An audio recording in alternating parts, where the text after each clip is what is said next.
Hey y'all, today we're doing an unboxing video. I got myself some miniatures from Miniature Market. It's a pretty common place to buy miniatures for RPGs and tabletop gaming and stuff like that. Let's see what all we got in here, shall we?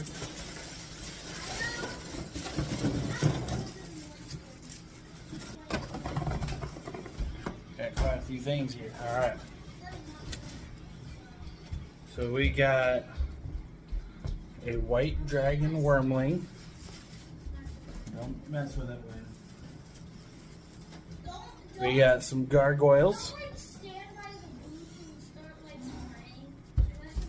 Familiars. It looks like pseudo dragon, pixie, and an imp.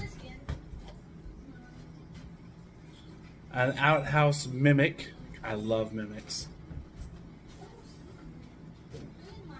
We got a white and a ghast.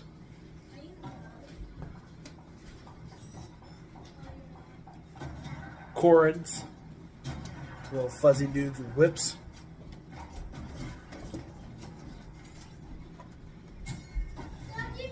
Black dragon wormling, which also comes with like skulls and crossbones, which is pretty cool. Green dragon wormling with a zombie-like guy.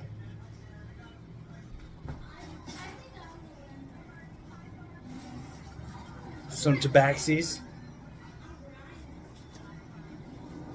Some boggles.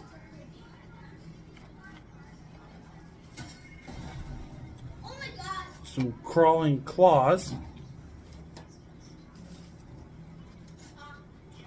Displacer beast. A bullet.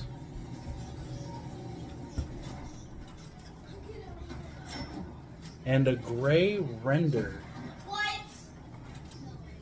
I was actually really excited to get him. I really like their lore and stuff. So when I bought him, I was pretty excited. I think that's all of it.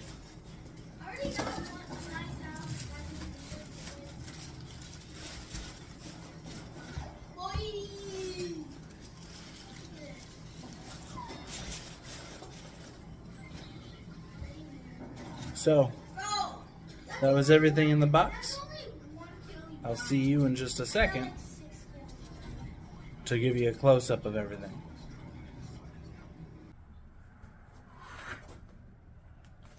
Hi, welcome back. I am changed into a different shirt because the fact that this is a addition to the box opening. It's time to go more in depth with these miniatures. You guys ready? First, we got the green dragon wormling, which we looked at during the unboxing. And inside, we have this nicely detailed green dragon. I don't know if the light's almost making it too bright to where you can't really see the detail of it. So, there's the green dragon wormling. And along with him comes this little zombified man.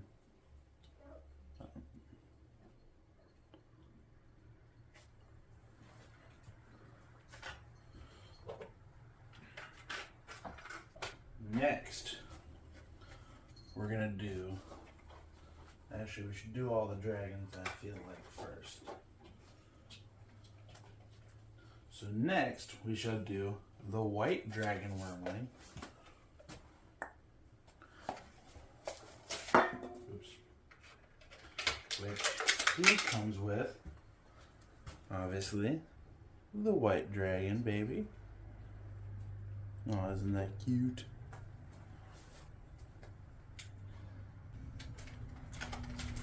He also comes with a frozen treasure chest for some terrain. And then he also comes with this little icicle thing. So you can... Oh, no, wrong way. So that way he's got a breath weapon. Out of all the dragons I've bought, I've never had one that actually had a breath weapon, a visible breath weapon. So that's kind of cool. Alright, so the next one we have the Black Dragon Wyrmling.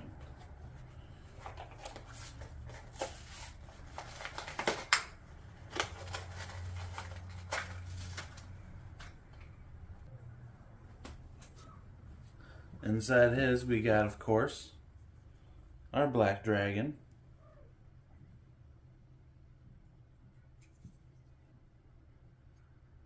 Like the little details, they got like his horns and stuff on there. There's a good focusing point. Got his horns. And then they also got this little skull and crossbones that come with him. It's a pretty big skull, to be honest with you. I mean, obviously they make it so when you put it as terrain, people can tell what it is. But I feel like that's almost like an ogre's skull, or you could create some sort of like thing about like how they killed maybe a hill giant or something like that. I don't know. Keeping with the dragons, we're all out of actual dragons that we had. So now we're going to go into our familiars. And inside our familiars,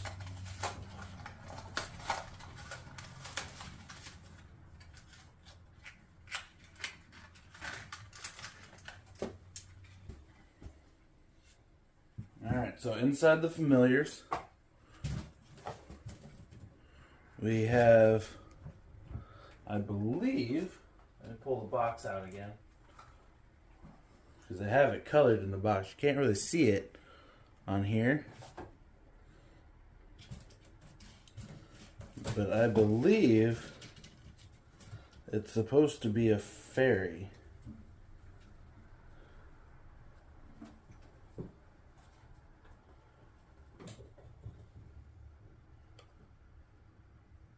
Sadly, it doesn't say. But the way they have it painted on here looks like a little skeleton thing surrounded by fire.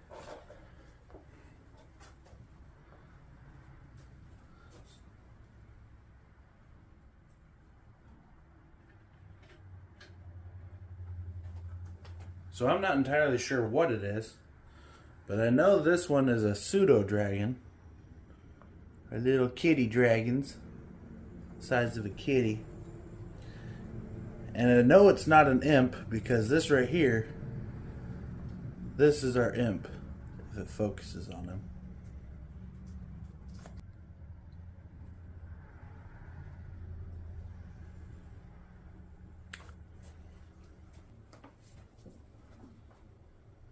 Alright, so next one,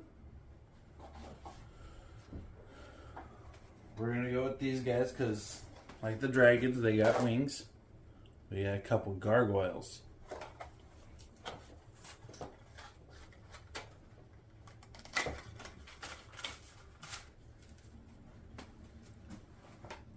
So these are the gargoyles that we get inside the package. You get one they're both kind of squatting. One has his wings more out while the ones are unfurled. I believe that's the word. Curled in. But that's roughly what the gargoyles look like. Alright, keeping with the smaller things, we got Crawling Claws. Which when I saw this or whatever, like I saw a couple other creatures in Monster Hunter, when I saw this, I was like, it would be so easy to make like a Legend of Zelda type D&D adventure. They got so many creatures that just fit that game so well. They even have Ganon's boar form. I can't remember what it's called. I can't remember the name of it for the life of me. But they have like a boar dude, like wings and whatever. Ganondorf. Right there. Alright, so. We got this one. Just jumping up to grab you. Got this one. Just crawling across the floor. Ooh. And we got this one that's reaching up to grab something. I know they're not necessarily used for it, but I feel like you could use these as like a mage hand thing. I don't know, maybe. Alright, keeping the small trend going. We got Corrids. Little fuzzy gnome looking guys with whips. And I mainly got these guys because I like how they look. I mean, see the focuses on them. Just little hairy, creepy dudes with these big ass whips. Just made to smack the crap out of you.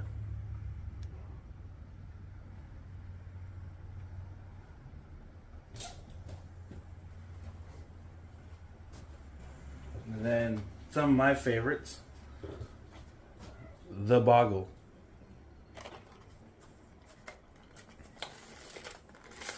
I like these guys as lore. I think they're super cool and pretty interesting.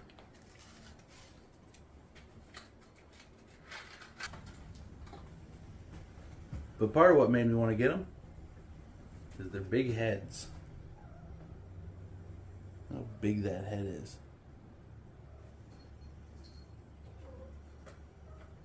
Big that head is.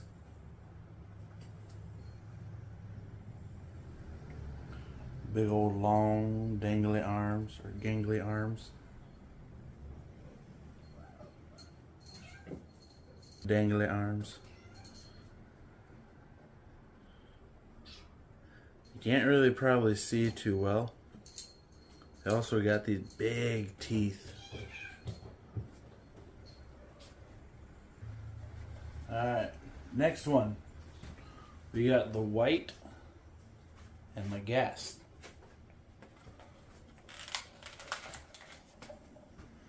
Alright, so we'll start first with the white. You got him kind of looking like a soldier of some sort. Almost looks like he could be a hero miniature.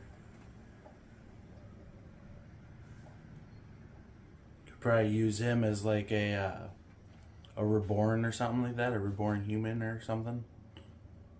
And then we got the gas. Just this big meaty creature with big ass tongue, huge claws.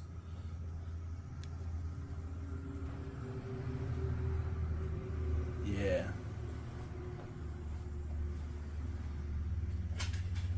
Alright, y'all. One thing I'm going to say before I show you this one is I also want to apologize for the video quality. I think I've apologized for this in previous videos if you've seen my other videos, but I'm trying to use my phone camera and for some reason it does not always like to focus. Like, you can see me really well. You can see I'm holding this next creature, the Displacer Beast. But when I try to actually show it up close, where you guys can actually see what I'm doing, it's like with my painting videos and stuff too, it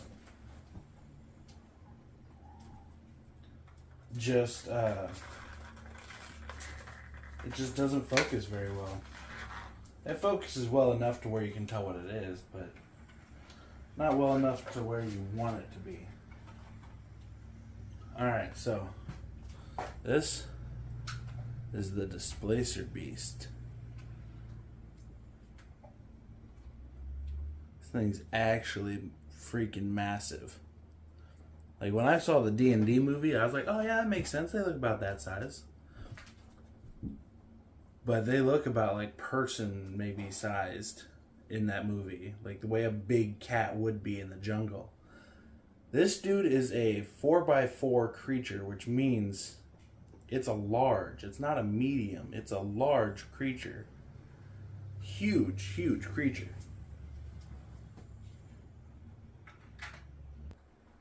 Alright, keeping with the cats. We got some Tabaxis. They're actually specifically Tabaxi Rogue, but I feel like you could use them for anything. You could use them as a fighter or whatever. Some, like the bottom one, kind of looks like it's just wearing like regular clothes. So a barbarian wearing regular clothes, or I don't know. I'm sure you could come up with different stuff. Monks maybe using the Kensai weapon. So they're specifically meant for rogue, but I feel like the way these miniatures are made could be almost anything. Tabaxis are also my favorite like D&D class. I love Tabaxis. My first D&D character was named Stitch. I think it was actually this miniature right here that I painted. If I got her in my actual collection, so if this video doesn't go on too long, I might actually show my collection in this video too. Or maybe that just might be another video for another day.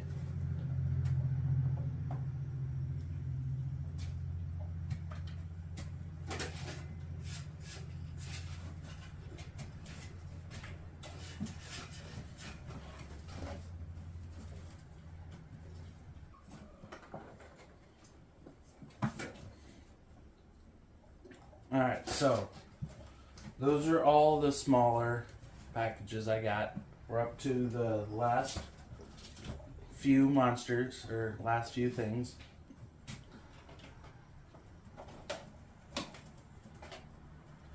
The first one that we got is the Bullet.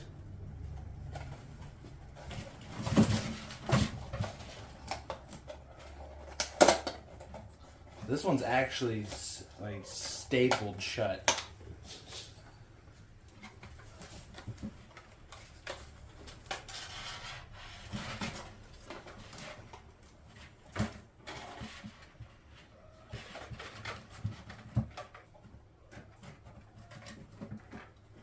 So this one looks like it's a two-parter. You have his actual body jumping. Raw. Big scary bullet. And then you have the earth that he's bursting from. And it looks like on the top here, you can't really see it, but you got a place for 1 foot, a place for his tail, and then a place for his other foot. So it all just slides right in together, and boom. Glue him into place, and there he is, bursting out of the ground, ready to eat somebody. Which, the way he's packaged, he's all together, so I don't know why they didn't just already glue him that way. Maybe it's just to make it easier to paint the base and then paint him, maybe, I guess. Yeah, that's probably it. That makes sense. Alright, so this next one, the Gray Render. Now, what I've learned from the Gray Render is I don't remember necessarily seeing it anywhere in 5e. They might have brought it back in one of the books, which is why they have the miniature of it. Or they have the miniature of it because it's from 3rd edition. I've never really played 3rd edition, but there's this YouTuber that I really like. He goes by Dungeon Dad, I believe is his name. And he makes stat blocks for like old edition creatures and new edition creatures. And creatures that aren't even from the D&D universe, and he brings them in. He's made everything from like purple dragons to moon and sun dragons that are from other editions, older books. And he brought them to 5th edition. He made the Boogeyman. He's made the Bagman, one of the most famous like creatures without a stat block of all time. He's done all kinds of different ones, but one of my favorites that he did was the Gray Render. And when you read its backstory or whatever, you actually realize that it's a gentle giant. It ends up like attaching itself to one person or one thing, and he'll protect it with its life. They're very caring, very whatever. But the crazy thing is, with that said, look how creepy these things are, man. Look at those eyes and those teeth. The claws, just how massive it is. This is an intimidating creature. So to know that like it could end up attaching itself to like some person or something, I feel like a good campaign idea would be like a little girl ended up coming across this thing, and being the way kids are, she was extremely friendly and extremely kind to it. Maybe presented him a flower or something, and he just grew this attachment to her. He just became attached to her. So anytime anyone's ever threatened that little girl or anything like that, he was always right there. Like, what is that new movie that, it's not new anymore, it's kind of a little bit like older, but a newer movie with that doll, robotic doll, ends up becoming friends with that girl that was built by a lab, and that little girl ends up being threatened and all that stuff, so the doll just goes crazy and starts killing people. Like, kind of like that. Even when people just, like, a bully innocently pushes her down, being, not innocently, but pushes her down and starts being mean to her, this thing just comes out of nowhere and just rips him apart or something. That would be horrific. That would make it a bad creature, but it's not a bad creature. It wants to be good. It wants to protect her. That's the only reason he did it. And it's just kind of cool. Alright, now, we saved my favorite one that I've bought for last. And it's only my favorite because I'm extremely biased. My absolute favorite creature in Dungeons and Dragons.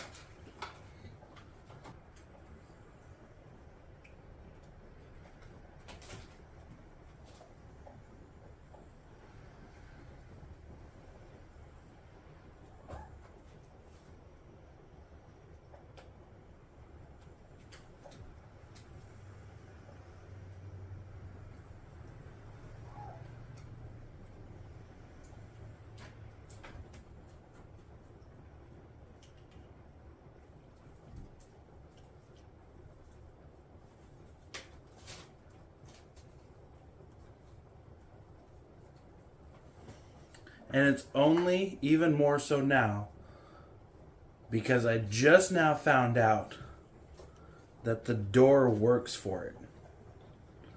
The hinges aren't very great. It looks like they pop off pretty easily. But the door actually works. So you could have someone walking up to the outhouse to use it, and then all of a sudden they open the door and it's a mimic inside. And that is just awesome to me. I really don't like how this door comes off so easily, though. It kind of makes me sad. So maybe don't fully open or close it. Just find a setting position. Maybe that's why it kind of moves, is so you can do that. You can kind of set how you want the door opened. You can have it either all the way open or partially closed or whatever. The tongue also comes out. So that way you can paint the inside of the mouth easier. And then if you actually look, just like all other mimics, let's see if I can get it to focus here. You can see the eyes. That is so cool. I love mimics. These things are just the coolest things ever. There's so many different kinds. I had one mimic that I was really happy to get, but sadly it's broken. It was very, very fragile.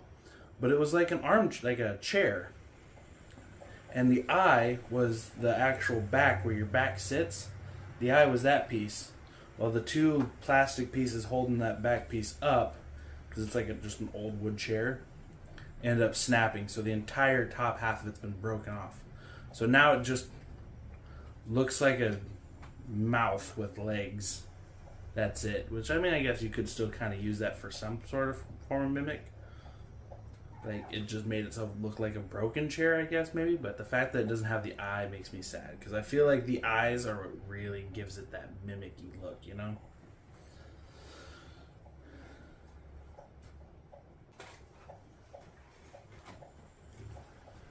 Alright, so that is my haul. That is the haul and the completion. That's everything that I bought for myself. I'm very happy with all of them. They all look amazing.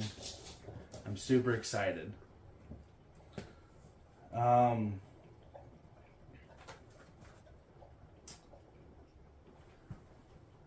feel like this video's gone on long enough, so I think I'll show you my actual miniatures in the next one. But I hope you enjoyed. I hope you had fun opening these with me. There were some pretty interesting ones in there, some pretty cool designs. I know my camera wasn't able to really focus very well on some of them, but you should look into Miniature Marketplace. This is not an advertisement. As you can tell from how many followers I have, I do not have anywhere near enough to be endorsed by any company. But Miniature Market, so many choices for miniatures, so many choices for like terrain tiles and all kinds of other things RPG related. And they were about as pricey as it cost me to go to like an actual game store. So I also saved gas money. I mean, yeah, you have to pay shipping, but since you're buying it all from one place, you just get one shipping cost. So that's pretty awesome. Alright, well, again, I hope you had fun with me tonight, or today. Again, I hope you had fun with me today, and I'll see you in the next video. I hope you have a good afternoon and a good night.